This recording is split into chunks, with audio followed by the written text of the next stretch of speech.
Hi hello welcome back to Rainbow Mirror. ഞാനിന്നിവിടെ വന്നിരിക്കുന്നത് mushroom garlic മസാലയുടെ റെസിപ്പിയുമായിട്ടാണ്.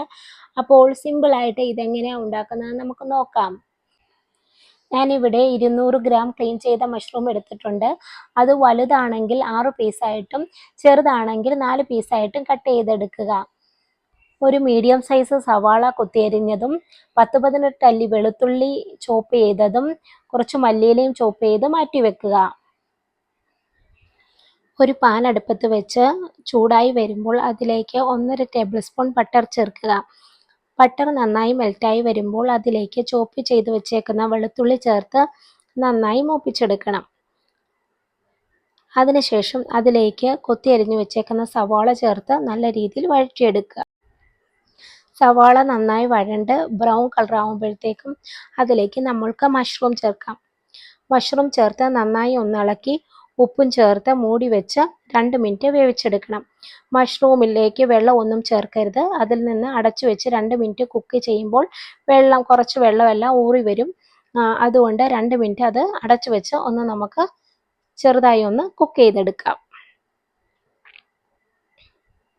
2 മിനിറ്റിന് ശേഷം നോക്കുമ്പോൾ മഷ്റൂമിൽ നിന്ന് ചെറുതായിട്ട് വെള്ളമെല്ലാം ഊറി വന്ന് ഒന്ന് വാടിക്കിട്ടിയിട്ടുണ്ട്.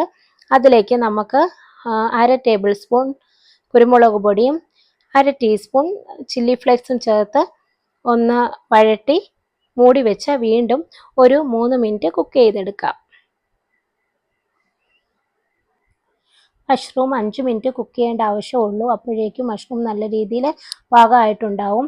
അത് കഴിഞ്ഞ് 5 മിനിറ്റ് ശേഷം ഞാൻ തുറന്ന് നോക്കിയപ്പോൾ അതിലെ വെള്ളമെല്ലാം വറ്റി നല്ല രീതിയിൽ കുക്കായി കിട്ടിയിട്ടുണ്ട്. അതിലേക്ക് നമുക്ക് കുറച്ച് മല്ലിയിലയും 1/4 ടീസ്പൂൺ ഒറിഗാനോവും ചേർത്ത് നല്ല രീതിയിൽ ഇളക്കി ഹൈ ഫ്ലെയിമിലിട്ട് നല്ല രീതിയിൽ ഒരു 2 മിനിറ്റും കൂടെ മൂപ്പിച്ചെടുക്കാം. ഇടയ്ക്കൊന്ന് ഇളക്കി കൊടുക്കണം. ഇളക്കി കൊടുത്ത് വഴറ്റി നമുക്ക് എന്തോരെയാണോ അതൊന്ന് ഡ്രൈ ആയി കിട്ടേണ്ടത് അത്ര രീതിയിൽ അതൊന്ന് ഇളക്കി കുക്ക് ചെയ്തെടുക്കണം. അങ്ങനെ നമ്മുടെ ഈസി പീസി മഷ്റൂം മസാല ഇവിടെ തയ്യാറായിട്ടുണ്ട്. നിങ്ങളിത് ട്രൈ ചെയ്ത് നോക്കണേ. എൻ്റെ വീഡിയോ നിങ്ങൾക്ക് ഇഷ്ടമായാൽ മറ്റുള്ളവരിലേക്ക് ഷെയർ ചെയ്ത് കൊടുക്കാൻ മറക്കരുതേ. ഒപ്പം ലൈക്ക്, കമൻറ്റ് ആൻഡ് സബ്സ്ക്രൈബ്. അപ്പോൾ മറ്റൊരു വീഡിയോ ആയിട്ട് കാണും വരേക്കും ബായ്.